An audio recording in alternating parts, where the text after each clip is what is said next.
Now, the Khalji dynasty. Balban died in 1287 CE. His successors proved to be weak and incompetent. In 1290 CE, a noble named Jalaluddin Khalji established the Khalji dynasty after killing Balban's grandson Kaikubad.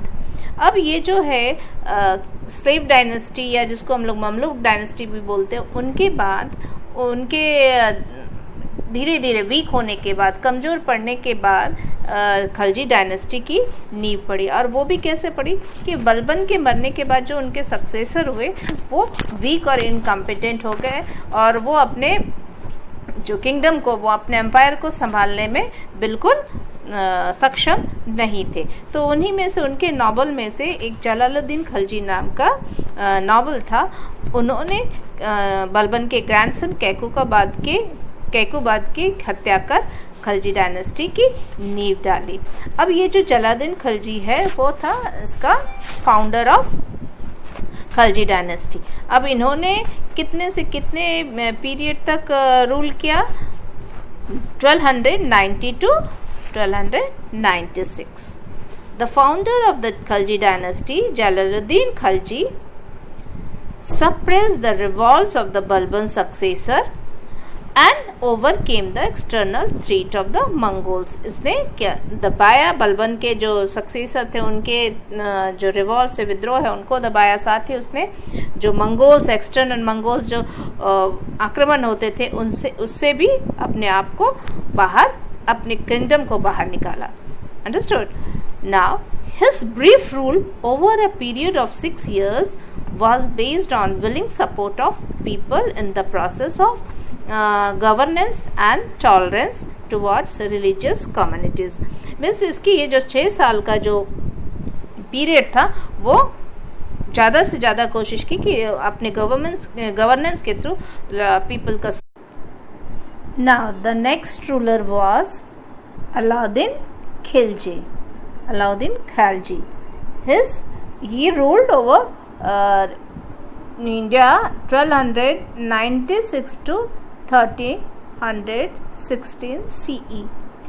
Jalaluddin Khalji was murdered and succeeded by his nephew Alauddin Khalji। Jalaluddin Khalji को मारकर उनका नेफ्यू कौन गद्दी पर, दिल्ली के गद्दी पर बैठा? अलाउद्दीन खलजी। तो इस तरह से हम लोग देख सकते हैं कि किस तरह से डायनेस्टी में और उसके रूलर्स चेंज होते गए। Next, Alauddin Khalji was an ambitious young man who established a vast empire in India by conquering Gujarat and Ranthambore and Chittor, Malwa, Jalore of Rajasthan। उसने इन सारे एरियाज़ को, जो कि काफ़ी पहले छोटे छोटे किंगडम्स में बटे हुए थे, उनको जीत कर अपने में मिलाना शुरू किया, अपने एम्पायर में मिलाना शुरू किया। You can see here the map of India and which part is Alauddin. It is the reign of Alauddin Khilji. Sorry, it is reign of Alauddin Khilji. Okay, this part is yellow part is the reign of the empire of the Alauddin Khilji. Okay, here you can see Alauddin Khilji kingdom. Okay, now he was the first Delhi Sultan to cross the Vindhya region and acquire control of the Deccan।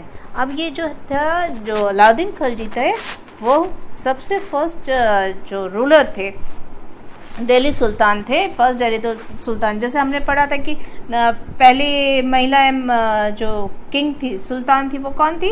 Razia Sultan. उसी तरह अलाउद्दीन खिलजी भी first sultan थे दिल्ली के, जिन्होंने अपने reason को आगे बढ़ाना था, डेक्कन के साइड भी बढ़ाना शुरू किया। The fabulous wealth of Deccan drew him to the south. जब उनको पता चला कि ये जो वहाँ पर साउथ में, डेक्कन में बहुत सारी धन संपत्ति है, तो ये जो विचार थे वो उनको साउथ की तरफ खींचता गया। Eventually the charge of all southern campaigns was entrusted to Malik Kafur. बाद में उसने क्या किया कि ये सारे कैंपेन को किसके हवाले कर दिया? किसको रिस्पॉन्सिबिलिटी दे दी? मलिक काफूर को। By 1313 C, the Yadavas of Devagiri the Kakityas of Warangal, the Hoysalas of Dwarasamundra, and the Pandyas of Malabar and Mysore accepted Alauddin's overlordship. Means बिना लड़ाई के सबने अपने जो यादव थे देवागिरी के या काकातियाज ऑफ वारंगल, उन्होंने इनकी ओवरलॉर्डशिप को एक्सेप्ट करना शुरू कर दिया. ठीक है, यहाँ पर आप देख सकते हो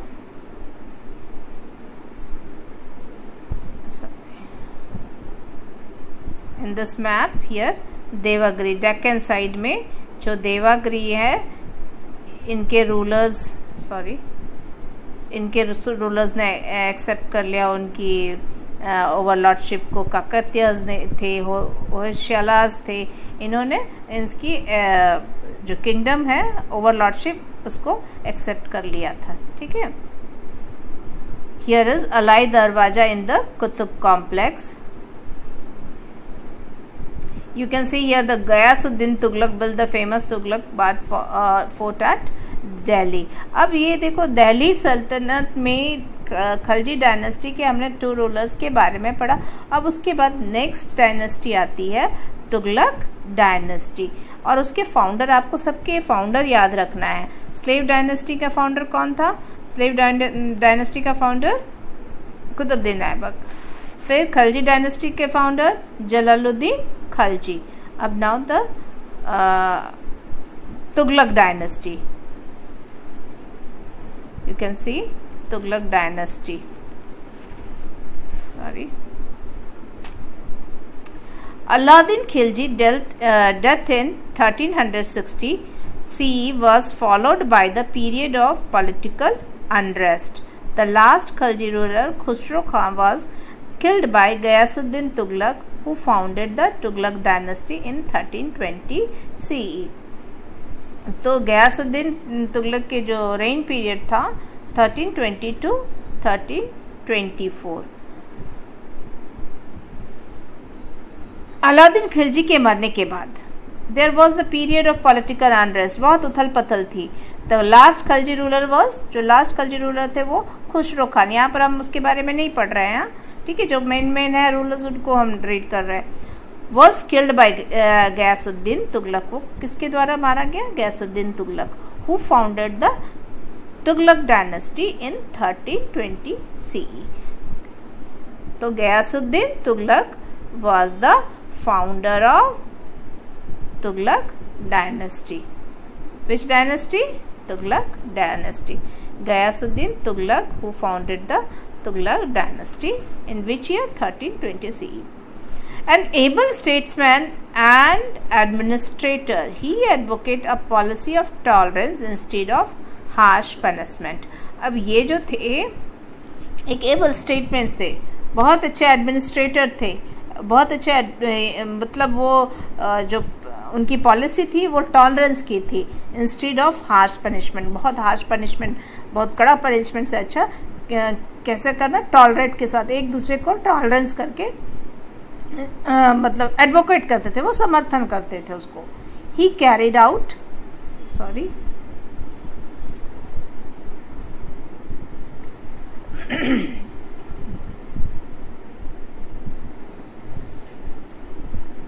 He carried out many works of public utility. बहुत सारे काम किए उसने. He was succeeded by his son Mohammad bin Tughlaq in 1324. उसके बाद उनके पुत्र मोहम्मद बिन तुगलक 1324 में दिल्ली की गद्दी पर बैठे. Now after the Ghayasuddin Tughlaq, Muhammad bin Tughlaq ascended in the throne. Now, Muhammad bin Tughlaq's tenure was, his reign period was 1324 to 1351. Now let us see about the Muhammad bin Tughlaq. Muhammad bin Tughlaq is remembered as one of the most learned and accomplished scholar of his time. He was well versed in Sanskrit, Arabic and Persian, and was well read in religion, philosophy, science and literature. तो मोहम्मद बिन तुगलक को जो याद किया जाता है वो इस बात पर कि वो एक बहुत ज़्यादा लर्न और स्कॉलर थे, स्कॉलर अपने टाइम में थे। उनको संस्कृत, अरबिक एंड पर्शियन इन सभी लैंग्वेज के वो अच्छे ज्ञाता थे। फिलॉसफी, साइंस, लिटरेचर उनको अच्छी तरह से उन्होंने जानकारी थी। His empire included the southern states, Odisha, Bengal and the Deccan.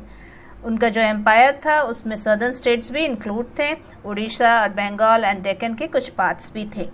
IBN Battuta characterized Muhammad bin Tughlaq as the most humble of man and one who is most inclined towards doing what is right and just.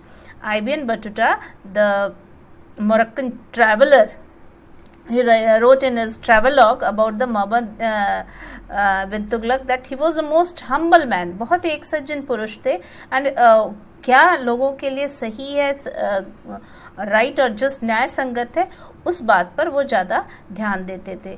He undertook various experimental projects which despite being innovative, उन्होंने बहुत सारे experimental projects को शुरू किया but fail since they lack prudence, लेकिन वो fail हो गए ड्यू टू उनके मीन्स व्यवहारिक नहीं थे, उनके बुद्धिमत्ता की यहाँ पर उस जो उन्होंने काम किया था वो प्रैक्टिकली सही नहीं हो पाए। ठीक है, तो इसकी वजह से ही उनको एक इतिहास में एक सन की राजा के नाम से भी जाना जाता है।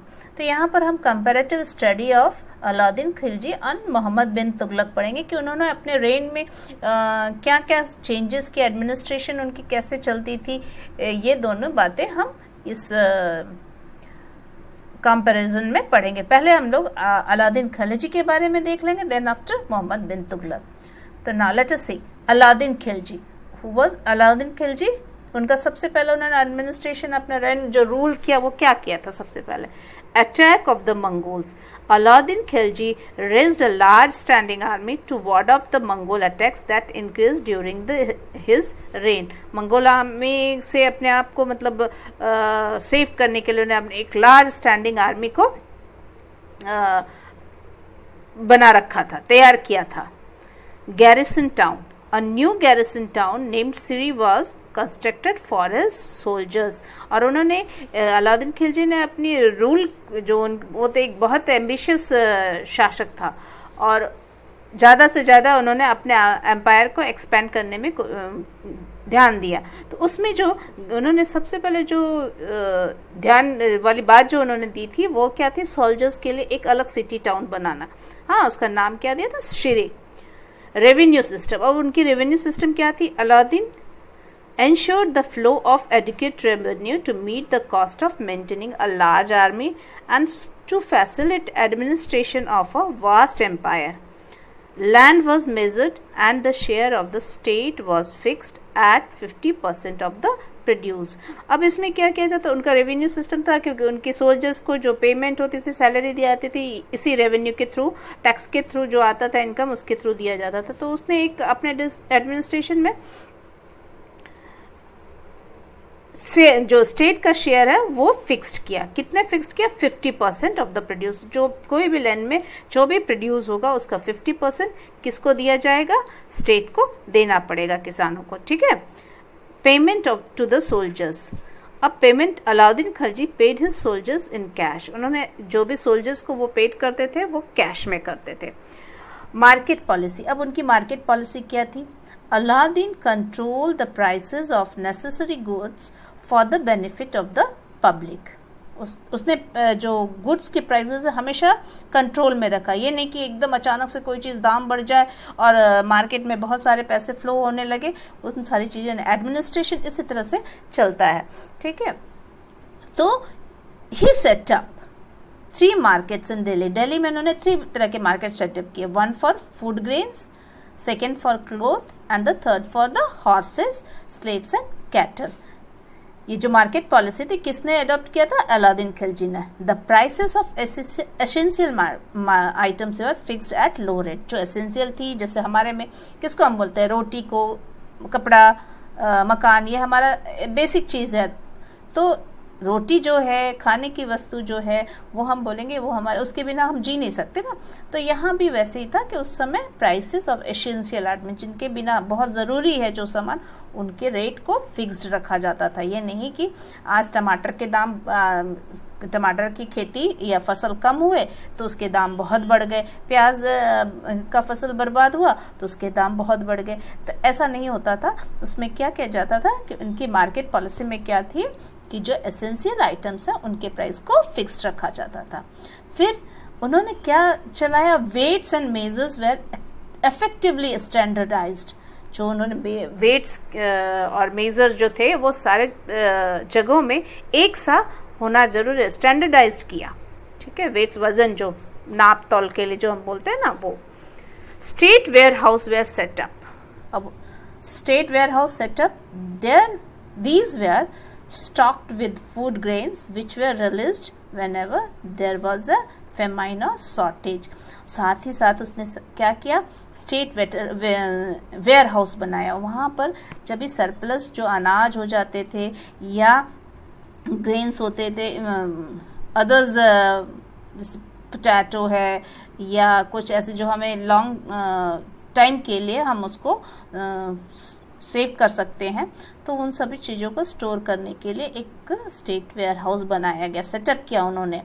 वो इससे क्या हुआ कि when ever there was famine और शॉर्टेज और फेमाइन होते थी तो उस वेयर हाउस से लोगों को की पूर्ति की जाती थी। ठीक है, समझ रहे बात को। तो इन्होंने कितनी अच्छी पॉलिसी उनकी थी उस समय। तो क्या था, सबसे पहले उन्होंने जो अपने एडमिनिस्ट्रेशन में रेंज में जो चेंजेस उनकी जो उन्होंने काम किया, उसमें सबसे पहले था अटैक ऑफ द मंगोल्स के लिए, मंगोल्स अटैक फेस करने के लिए उन्होंने स्टैंडिंग आर्मी तैयार की, गैरिसन टाउन बनाया फॉर द सोल्जर्स। फिर रेवेन्यू सिस्टम, उसने एक फिक्स रेवेन्यू सिस्टम किया स्टेट की तरफ से कि स्टेट को हर एक लैंड ओनर्स को 50% of their produce they have to give tax to the state. फिर पेमेंट टू द सोल्जर्स को पेमेंट किस में दिए जाते थे, कैश में। फिर उसके बाद उन्होंने जो मार्केट पॉलिसी है उसमें उसने क्या किया, मार्केट को 3 पार्ट्स में डिवाइड कर दिया और ज़्यादा कोशिश कंट्रोल जो प्राइसेस है उसको कंट्रोल करने के लिए उसने मार्केट को 3 पार्ट में डिवाइड किया। एक ग्रेन्स का मार्केट रखा, दूसरा क्लोथ का, और थर्ड हॉर्सेस एंड स्लेव्स और कैटल जहाँ पर खरीद फरोख्त किए जाते थे। The prices of essential items were fixed at the low rate.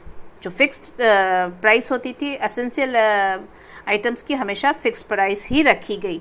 ठीक है, weights and measures were effectively standardise. ज़्यादा कोशिश किया जो वेट्स एंड मेजर है वो सब जगह यूनिफॉर्म हो और स्टैंडर्डाइज हो, कि एक जगह जो सपोज 500 के लिए कुछ मेजरमेंट है वो यूज़ होता तो सारी जगह वही यूज़ होना चाहिए। State warehouse were setup, state warehouse setup, जब कभी स्टॉक्ड फूड ग्रेन्स हो जाते, सरप्लस फूड ग्रेन्स होते थे तो उनको स्टॉक करने के लिए स्टेट वेयर हाउस बनाया गया। और ये जो वेयर हाउस होते थे, state warehouse for the food grains, surplus food grains, इनको उस समय यूज़ किया जाता था जब कभी फेमाइन और शॉर्टेज होते थे कंट्री में।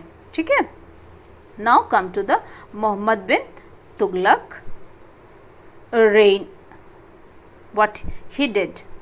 सबसे पहले उनका क्या था, defeat of the Mongol army. Mohammad bin Tughlaq was able to defeat the Mongol army and raised a standing army to plan an attack on them in Traxonemia।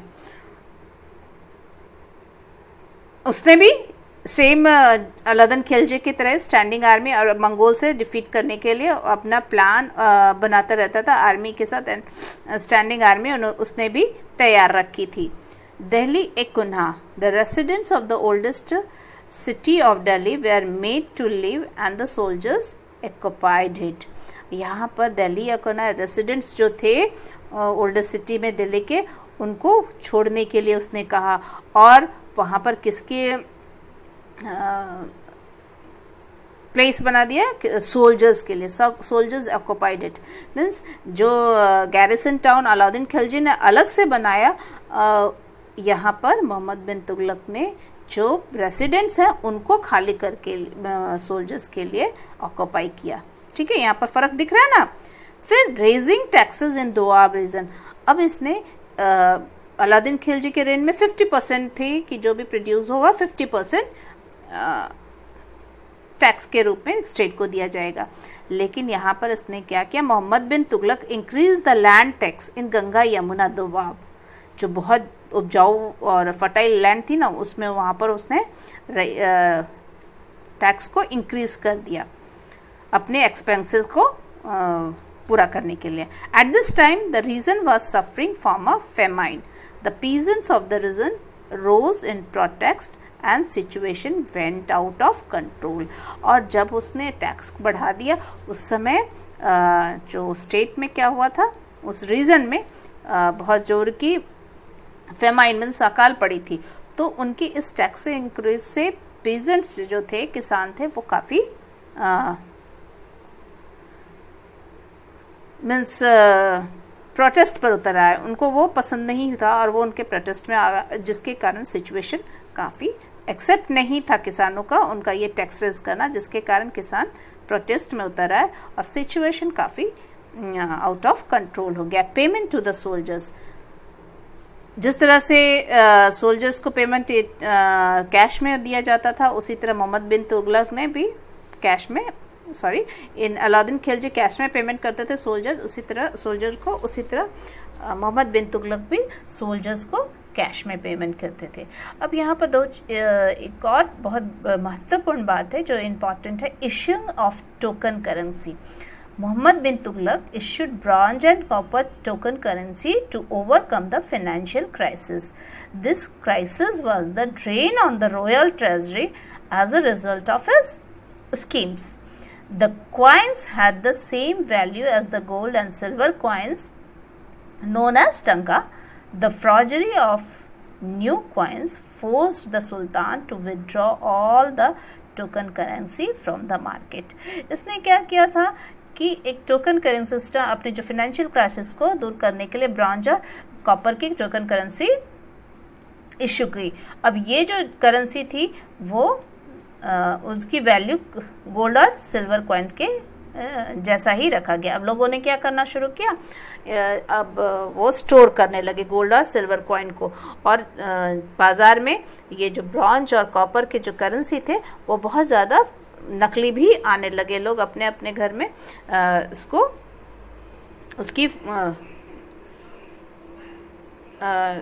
जो बोलते हैं मार्क बनाकर खुद से बाज़ार में उतारने लगे। जैसे नकली नोट अभी हमारे कैसे हो जाते हैं कि नकली नोट घर पे वो बनाना शुरू करते हैं मशीन और टकसाल के थ्रू, और फिर टकसाल तो नहीं मतलब प्रिंट करने शुरू होते हैं और वो नकली नोट हमारे बाज़ार में आ जाता है, हमें पता भी नहीं चलता। उसी तरह उस टाइम में भी ये जो कॉइन थे ब्रॉन्ज और कॉपर के कॉइन थे, उसको लोगों ने अपने घरों में बनाने लगे, वो टकसाल से मिंट करने लगे। हाँ, तो इससे क्या हुआ कि बहुत ज़्यादा मार्केट में करेंसी आने लगी ब्रॉन्ज और कॉपर की, और सभी चीज़ों का दाम काफ़ी बढ़ गया।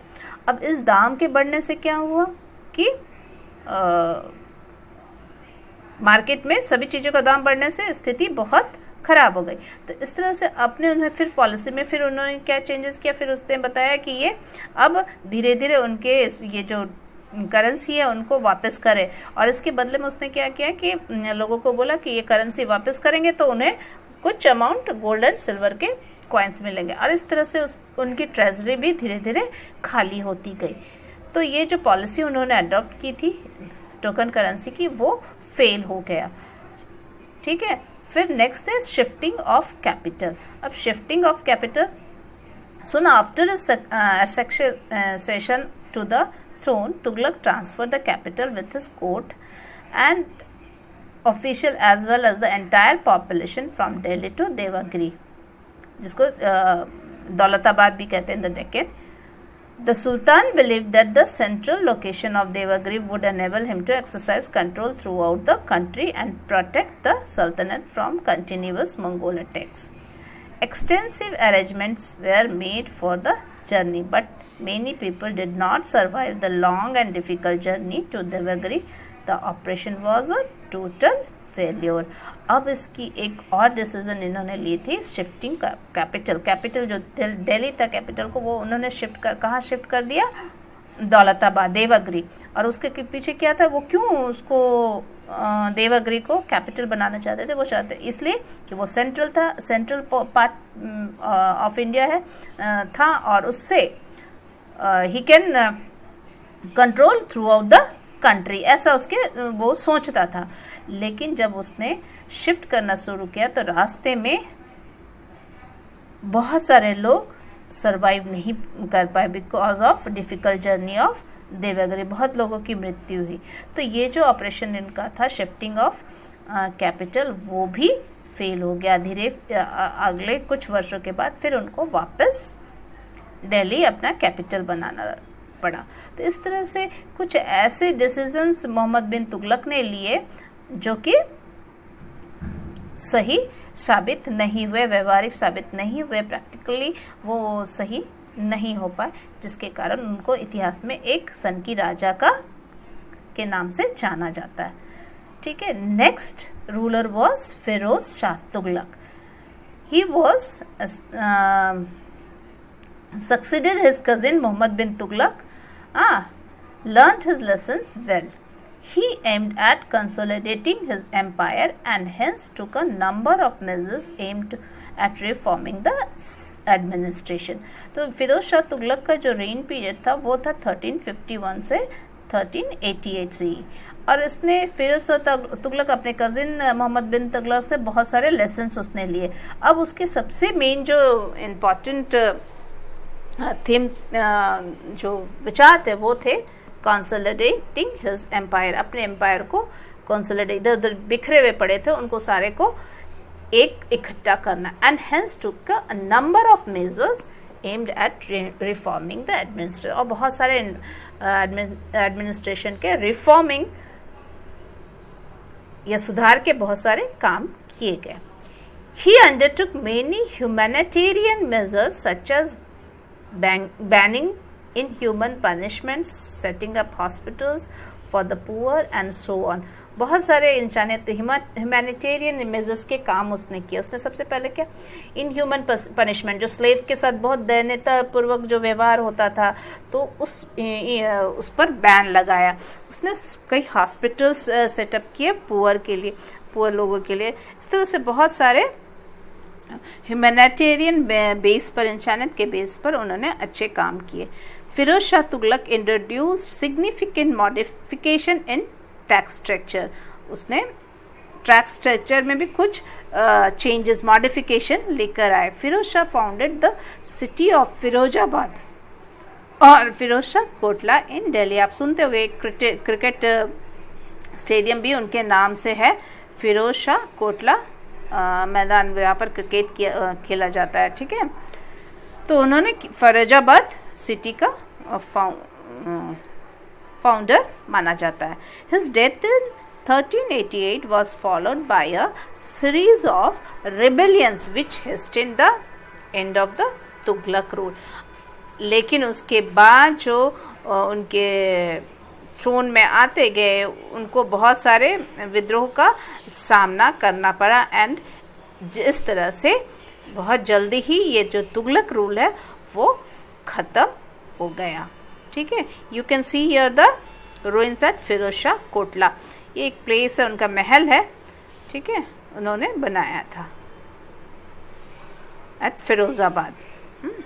Now come to the Timur invasion. अब इसी दौरान तैमूर इन्वेशन भी हुआ 1398। Timur invasion, the weakness of the Delhi Sultanat made the empire vulnerable to external invasion. the ruler of Samarkand in Central Asia and the founder of the Timurid dynasty, Timur, invaded in India in 1398. तो central Asia से जो आक्रमण होते हैं इस दौरान काफ़ी होते थे। हाँ, लोग जो दिल्ली सल्तनत के जितने रूल्स थे उनको हमेशा उनके साथ लड़ाई करती रहनी पड़ती थी, उनके इन्वेशन को बर्दाश्त करना पड़ता था। His army carried out an extensively plunder of Delhi and carried away enormous amounts of wealth as well as many Indian artisans such as carpenter, masons, etc. The last Tughlaq ruler was Nasiruddin was unable to check the invader. तो आगे का हमने देखा कि जो Khalji dynasty में तो जो रूलर वो भी मंगोलन के साथ उनकी हमेशा फाइट होती रहती थी। फिर उसके बाद तुगलक डायनेस्टी आई, वो भी उनके साथ मोहम्मद बिन तुगलक ने भी स्टैंडिंग आर्मी अपनी रखी फॉर उनको फाइट देने के लिए। लेकिन द लास्ट रूलर जो Nasiruddin was unable to check the, वो संभाल नहीं पाया, उन इन्वेडर को चेक नहीं कर पाया, उनको रोक नहीं पाया। ठीक है, here you can see the bronze head of Timur in museum at Samarkand. Samarkand that is in I think Afghanistan. ठीक है, द सैयद डायनेस्टी। अब उसके बाद इसी बीच तुगलक डायनेस्टी के खत्म होने के बाद सैयद डायनेस्टी की नींव पड़ी। Before Timur left Delhi he appointed Khizr Khan as his viceroy, who went on establish the Sayyid dynasty after defeating the Tughlaqs. अब ये जो देखो तुगलक्स जो थे, जो लास्ट नासिरुद्दीन था, he was unable to check the Afghan that ruler, Muslim ruler, that is Taimur, that Afghan ruler came from Central Asia. He was unable to check him. तो उसके बाद उसने वहाँ पर दिल्ली पर जीत हासिल करी। लेकिन जो तैमूर थे वो उसने क्या किया कि ही अपॉइंटेड खिज़र खां। खिज़र खां को वहाँ पर उनका वाइसराय था, वहाँ पर अपॉइंट कर गया और वो वापस अपने वतन को लौट गया। तो ये खिज़र खां ने ही दिल्ली में किस डायनेस्टी की नींव डाली? Syed dynasty. Sayyid dynasty after defeating the Tughlaqs. Khizr Khan took over as the Sultan of Delhi in 1414. ठीक है, he ruled for 7 years and succeeded by his son Mubarak Shah in 1421. उसके बाद 1421 में उनका सन मुबारक शाह तुगलक डायनेस्टी सैयद डायनेस्टी का राजा बना। ठीक है, तो सबसे पहले यहाँ फाउंडर कौन हुआ सैयद डायनेस्टी का? Khizr Khan, who ruled over 7 years. Then after his son ascended in the throne, that name was Mubarak Shah. In which year? 1421. Yahya bin Ahmad Shri Hindi's Tariq Mubarak Shahi gives a detailed account of Mubarak Shah rain. ये जो है ये याह्या बिन अहमद और श्री तारिक जो है history है, so gives a detail account of Mubarak Shah reign. ये जो इसमें तारिक ई मुबारक, ये जो है यहाँ पर जो पास्ट के बारे में, हिस्ट्री के बारे में लिखते थे, वो वहाँ उन्होंने मुबारक शाह के बारे में डिटेल लिखा है। मुबारक शाह वो succeeded by his nephew Mohammed Khan. अब मुबारक शाह के बाद कौन रेन पर सक्सेड हुआ थ्रोन पर? That is Mohammad Khan. Who was that? Mohammad Khan, who ruled as sultan Mohammad Shah. After his death he was succeeded by his son and the last ruler of the dynasty Alauddin Alam Shah. उसके बाद उसके सन बने और एकदम लास्ट रूलर जो डायनेस्टी सैयद डायनेस्टी का था वो था Alauddin Alam Shah, who abdicated the throne in 1451। वहाँ उसके बाद 1451 से वो उसने रिजेक्ट कर दिया, वहाँ से वो हट गया थ्रोन से, ठीक है। Sorry. Now after the Sayyid dynasty, which dynasty के? Lodi dynasty. Lodi dynasty's ruling period was 1451 to 1526, ठीक है। Sorry, 1451 to 1526 and decline of the Sultanat, और ये ही डायनेस्टी के बाद से सल्तनत का डिक्लाइनेशन शुरू हो गया। Now let us see Bahlol Lodi, then the governor of Sirhind became the new sultan of Delhi. ये जो बहलोल लोधी है श्री हिंद का जो अभी पंजाब में है, become the new sultan of Delhi का न्यू सुल्तान बना। The Lodi dynasty was the first dynasty of Afghan rulers that came to power during the sultanate period. और ये जो था, ये फर्स्ट अफगान रूलर्स थे जो पावर में आए, दिल्ली में रूल करने में। Bahlol was succeeded by his son Sikandar Lodhi in 1489। अब बहलोल लोधी के बाद कौन सक्सीड हुआ? उनका बेटा Sikandar Lodhi 1489। He led the foundation of city of Agra। तो आगरा सिटी किसने फाउंड किया? That is by Bahlol Lodi son Sikandar Lodi. Who founded? Bahlol Lodi son Sikandar Lodi. You have to remember that. Sikandar Lodi led the foundation of city Agra in 1503. He was succeeded by his son Ibrahim Lodi. अब उसके बाद कौन who was became the now the first battle of Panipat in 1526 CE saw Ibrahim Lodi's defeat at the hands of Babur and the final fatal blow to existence of the Delhi sultanate. अब ये देखो यहाँ पर जो पानीपत की पहली लड़ाई जो कहते हैं 1526, it was the demarcation point where ये जो लोधी डायनेस्टी की एग्जिस्टेंस जो थी वो धीरे धीरे खत्म होने लगी और वो एक घातक सिद्ध हुई, क्योंकि इब्राहिम लोधी जो थे वो बाबर से हार गए थे। तो इस बैटल के बाद ही मुगल एम्पायर की नींव पड़ी, एस्टैब्लिशमेंट ऑफ मुगल एम्पायर, ठीक है। Now here you can see the Lodi gardens in Delhi. The salaries of the nobles were arranged from the revenue assigned to them. जो रेवेन्यू असाइन दिया जाता था उसी से नॉबल्स को सैलरी दी जाती थी। According to the Ikta system, the land resource of the Sultanate were divided and given to the nobles in lieu of cash for their services. तो यहाँ जो क्या था कि इक्ता सिस्टम, नॉबल्स को जो सैलरी मिलती थी वो जो लैंड उनको दिया जाता था उससे जो रेवेन्यू उनको आता था उससे मिलती थी। तो यहाँ पर अकॉर्डिंग टू इक्ता सिस्टम क्या था? Land resources of divided and given to the nobles in lieu of cash for their service, means cash के बदले में उन्हें ये लैंड दिया जाता था उनकी सेवाओं के बदले।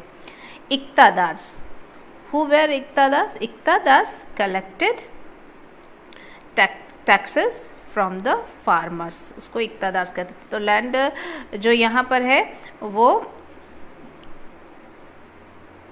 डिवाइड किया जाता था जिसको बोलते थे इक्ता, और इक्ता को टैक्स जो कलेक्ट किया जाता था उसको इक्तादार्स बोलते थे। In order to meet the requirements of the royal palace, karkhanas और workshops, karkhanas we can say that, in order to meet the requirements of the royal palace, karkhanas और वर्कशॉप हेडेड बाय मालिक्स, जो उसके हेड होते थे कारखानास के उसको बोला जाता था मालिक्स। इक्ता में जो टैक्स कलेक्टर थे तो उनको इक्तादार्स बोला जाता था। फिर कारखानास होते थे, वर्कशॉप होते थे जो टूल्स वगैरह बनाने के लिए, तो उसके जो हेड होते थे उनको मलिक कहा जाता था। were set up wherein various items such as cloth, painting and other articles were produced. cloth वगैरह बनाए जाते थे, military items बनाए जाते थे in workshop में, ठीक है। तो ये कारखानास जो थे उनके हेड को क्या कहा जाता था? Malik's. It is interesting to note that slaves were appointed as personal assistant as well as administrative official in the Delhi सल्तनत। तो यहाँ दिल्ली सल्तनत में क्या था, जो स्लेव्स होते थे उसको पर्सनल असिस्टेंट के तौर पर उनको रखा जाता था और एडमिनिस्ट्रेटिव ऑफिशियल्स के तौर पर उनको नियुक्त किया जाता था, ठीक है। Officials of the sultan's court, अब यहाँ पर कुछ नाम दिए गए हैं और उनकी क्या रिस्पॉन्सिबिलिटी होती थी वो बताई गई। The Sultan's court was composed of officials who were responsible for effective functioning of the Sultanate. जैसे हमारे मिनिस्टर्स अभी होते हैं ना, तो जो फंक्शंस हैं जो एग्जीक्यूट होते हैं वो प्रॉपर हो रहे हैं या नहीं हो रहे हैं, तो उसी तरह वहाँ जब राजा का सुल्तान का पीरियड होता था तो उसमें कुछ ऑफिशियल्स होते थे। अब उन ऑफिशियल्स के क्या काम होते थे देखते हैं। फर्स्ट, वज़ीर and his deputies was responsible for income expenditure and collection of revenue, उसकी ये ड्यूटी थी।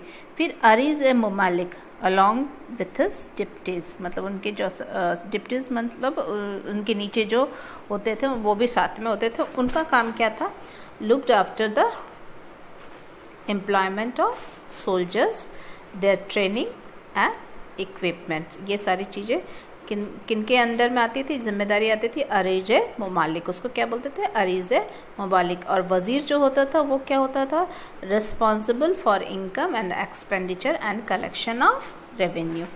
कितना आय हो रहा है, कितना व्यय हो रहा है और क्या कलेक्शन हो रहा है, इसकी सारी जो जानकारी है वो किसके द्वारा देखी जाती थी? वज़ीर के द्वारा। अब वकीलेदार, वकीलेदार कौन होता था? The household of the sultan, the palace guards and the personal assistants were under his control. ये जो वकीलेदार के अंडर में कौन कौन आते थे? Household of the sultan, sultan के यहाँ पर काम करने वाला हाउस होल्ड, और उसके बाद palace guards and the personal assistants were under his control. फिर Amir e Hajib, Amir e Hajib the master of ceremonies at the court. Amir Hajib कौन होता था? The master of ceremonies at the court. फिर है चीफ काजी, चीफ काजी किसको बोलते थे? जो जस्टिस डिपार्टमेंट का जो हेड होता था उसको चीफ काजी बोलते थे। ये सारे जो ऑफिशियल्स उनके नाम हैं, अभी हम उनको दूसरे नाम से पुकारते हैं, लेकिन पहले उर्दू जिसको बोलेंगे अरेबिक लैंग्वेज में, तो इस तरह से चीफ काजी आज उसको हम क्या बोलते हैं? वकील बोलते हैं ना। तो ये हेडेड द जस्टिस डिपार्टमेंट, ये क्या काम करते थे? जस्टिस डिपार्टमेंट संभालते थे, न्याय वाले डिपार्टमेंट को संभालते थे। उसके बाद आर्मी, अब ये जो आर्मी दिल्ली सल्तनत में जो आर्मी थी वो किस तरह की होती थी? तो the army was significant component of the सल्तनत, बहुत ज़्यादा उनका इम्पोर्टेंस था। क्यों? क्योंकि इनके जो थी हमेशा ही छोटे छोटे किंगडम्स के साथ वॉर होता रहता था, वह ज़्यादा से ज़्यादा एक्सपेंड करना चाहते थे अपने किंगडम को। The army consisted of the infantry और फुट सोल्जर, कैवलरी और horse soldier, archers and elephants. ये जो आर्मी में कौन कौन होते थे? फुट सोल्जर्स होते थे, पैदल सवारी होती थी, कैवलरी घोड़े सवारी होती थी, और धनुर्धरी होते थे, एलिफेंट्स होते थे। तो ये उनके आर्मी के सारे army was consisted of with these persons. Next है horses of good quality were of utmost importance and therefore they were imported from Arabia. तो horses की बहुत ज़्यादा यहाँ इम्पोर्टेंस थी, लड़ाई में होता था। तो ये जो इसलिए इनको कहाँ से इंपोर्ट किया जाता था? अरेबिया में, अरेबिया से। Alauddin Khilji maintain a detail description of each soldier known as chehra. ये बहुत इंपॉर्टेंट है कि जो अलाउद्दीन खिलजी के एडमिनिस्ट्रेटमेंट क्या था कि अपने हर एक सोल्जर का वो डिटेल डिस्क्रिप्शन रखना चाहता था, और उस डिस्क्रिप्शन को क्या कहा जाता था? चेहरा। ठीक है, इस डिस्क्रिप्शन को चेहरा कहा जाता था।